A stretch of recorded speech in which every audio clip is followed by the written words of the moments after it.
الرحمن الرحيم رضي الله تعالى عنها قالت قال رسول الله صلى الله عليه وسلم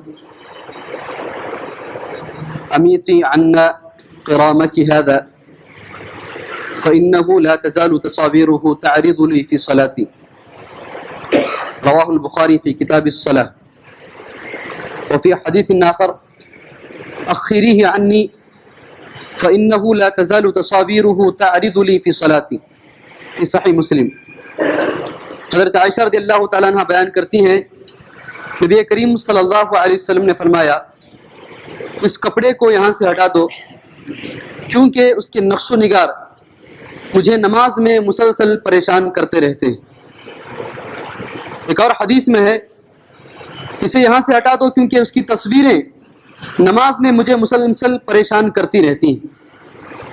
ایک اور حدیث ہے نبی کریم صلی اللہ علیہ وسلم نے فرمایا انی نسیت ان آمرک ان تخمر القرنین، میں تمہیں یہ بات کہنا بھول گیا کہ تم ان دونوں سینگوں کو ڈھانپ دو۔ یہ بات مناسب نہیں ہے کہ بیت اللہ کے اندر کوئی ایسی چیز موجود ہو جو نمازی کو مشغول کر دے۔ حاضرین، یہ تین حدیثیں، دو حدیثیں جو حضرت عائشہ رضی اللہ تعالیٰ عنہ سے بیان ہیں، مروی ہیں، تیسری بھی انہی سے ہے۔ تیسری حدیث کے بارے میں کچھ بات کہہ کر اپنی بات کو آگے بڑھاؤں۔ اللہ کے نبی صلی اللہ علیہ وسلم فتح مکہ کے موقع پر جب خانہ کعبہ میں داخل ہوئے آپ نے وہاں نماز ادا کیا۔ کتنے رکعت ادا کیا آپ نے فتح مکہ کے موقع پر خانہ کعبہ میں کتنے رکعت نماز ادا کی؟ 12 رکعت، 20 رکعت؟ جی، 2 رکعت۔ 2 رکعت نماز آپ نے پڑھی۔ آپ جب نماز پڑھ رہے تھے تو آپ کے سامنے 2 سینگ پڑے ہوئے تھے، مینڈھے کے سینگ، جانتے نہیں، بکرے کے 2 سینگ، اس کو مینڈھا بولتے ہیں، مینڈھے کے 2 سینگ پڑے ہوئے تھے۔ اللہ کے نبی صلی اللہ علیہ وسلم نے نماز سے فارغ ہونے کے بعد حضرت عثمان الحجبی رضی اللہ تعالیٰ عنہ سے فرمایا میں بھول گیا اس بات سے کہ اس 2 سینگوں کو اٹھا کر کے باہر پھینک دو، اس لیے کہ ان 2 سینگوں کی وجہ سے میری نماز میں خلل ہو رہا ہے مسلسل۔ سمجھ میں آنی؟ یہ جو 2 سینگیں خانہ کعبہ کے اندر گری ہوئی ہیں، ان 2 سینگوں کی وجہ سے میری نماز میں مجھے خلل ہو رہا ہے۔ ایک حدیث میں یہ، پہلی 2 حدیثوں میں کہا گیا ہے کہ یہ کپڑے کو ہٹاؤ، یہ کپڑے کے اندر جو تصویریں بنی ہوئی ہیں وہ تصویریں مجھے نماز کے اندر مشغول رہنے سے روک رہی ہیں، پریشان کر رہی ہیں۔ یہ 2 حدیثوں کا آپ سامنے رکھیے۔ یہاں سے میں یہ کہنا چاہتا ہوں کچھ باتیں ایسی ہیں جو نماز کے اندر کرنا ٹھیک نہیں۔ اگر ان باتوں سے رکیں گے تو ہماری نماز اور بھی مکمل ہوگی انشاءاللہ۔ تو ان باتوں کو میں انشاءاللہ ترتیب وار آپ کے سامنے پیش کرنے کی کوشش کروں گا۔ پہلی بات یہ ہے کہ ہم مصلی جو تیار کریں یا نماز پڑھنے کی جو جگہ بنائیں وہ اس طریقے سے بنائیں کہ ہماری نماز اطمینان سے، سکون سے ہو۔ ادھر ٹی وی چل رہی ہو، ادھر ہم نماز پڑھنے شروع ہو جائیں، یہ نماز ٹھیک نہیں ہے۔ کپڑا اللہ کے نبی صلی اللہ علیہ وسلم کے سامنے موجود تھا، اس کپڑے کے رنگ کو دیکھ کر اللہ کے نبی صلی اللہ علیہ وسلم نے فرمایا کہ میں نماز نہیں پڑھ سکتا، میری توجہ بار بار اس پھولوں کی طرف اور اس نقش و نگار کی طرف جا رہی ہے۔ ہمارے گھروں کے اندر ریڈیو چلتا رہتا ہے، ٹی وی چلتی رہتی ہے، اور ہم نماز پڑھنے کی کوشش کرتے ہیں، ہماری نماز کہاں سے ٹھیک ہوگی؟ پہلی بات۔ دوسری بات، ہم جب نماز پڑھتے ہیں ہماری جو قالینیں ہوتی ہیں، قالین جس کو بولتے ہیں، یا ہماری جائے نماز، جانی نماز ہم جس کو بولتے ہیں، اصل میں وہ جائے نماز ہے۔ اصل میں جائے نماز، میں جائے نماز بولوں گا تو بہت سارے لوگوں کو یہاں سمجھ میں نہیں آئے گا۔ نماز پڑھنے کی جگہ جائے نماز۔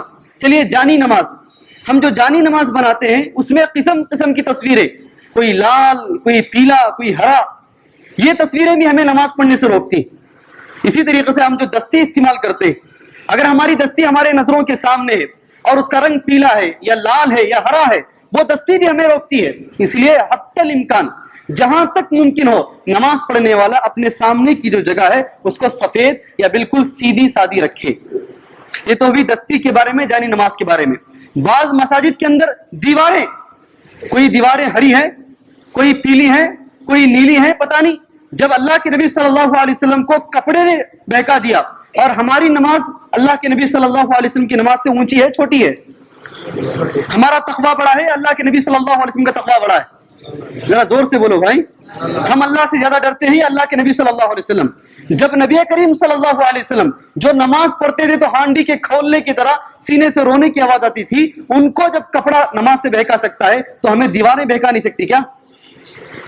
ضرور بہکا سکتی ہیں. اس لیے پہلی چیز جو نماز پڑھنے سے پہلے میں سوچنا چاہیے، نماز کی جگہ کو ایسی رکھیں جو بالکل سیدھی سادھی ہو. مصلی کو بھی اور دیواروں کو بھی، اور گھر میں جب نماز پڑھنا شروع کرتے ہیں تو جا کر فوراً مت کھڑے ہو جائیے. نماز پڑھنا شروع کریں تو پہلے ٹی وی آف کیجیے، پہلے جو ہے ٹی وی آف کیجیے. ہمارے اندر ایک اصول ہے، اچھا میچ چل رہا ہے باقاعدہ کیا کریں گے، لوگ ٹی وی دیکھتے رہیں گے، ساؤنڈ کم کر دیں گے. اذان ہوگی تو بھائی ساؤنڈ کم کر دو، پھر اذان کے بعد فوراً شروع. وہ حدیث بالکل برابر ہے.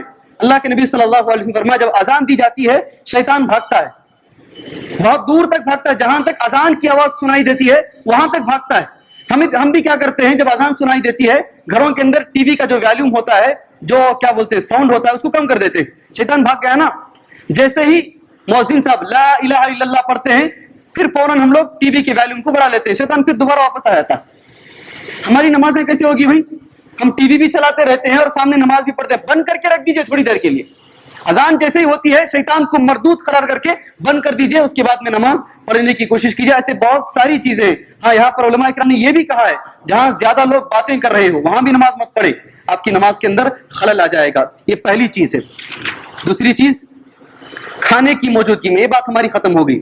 کھانے کی بھوک لگی ہے آپ کو، یعنی وہ چیزیں جن کے رہتے ہوئے نماز نہیں پڑھنا چاہیے، وہ چیزیں میں ترتیب سے آپ کے سامنے بتاؤں گا انشاءاللہ. کھانے کی بھوک لگی ہے آپ کو، اس کے وقت بھی آپ نماز نہیں پڑھ سکتے. اگر آپ نماز پڑھیں گے تو آپ کی نماز مکمل نہیں ہوگی. حدیث اس طریقے سے ہے، سن لیجئے. لا صلاۃ بحضرۃ طعام، صحیح مسلم شریف کی حدیث ہے. کھانے کی موجودگی میں نماز نہیں ہے. سخت بھوک لگ گئی ہے، اسی طریقے سے یہ موقع ہمیں عموماً رمضان کے مہینے میں ہوتا ہے.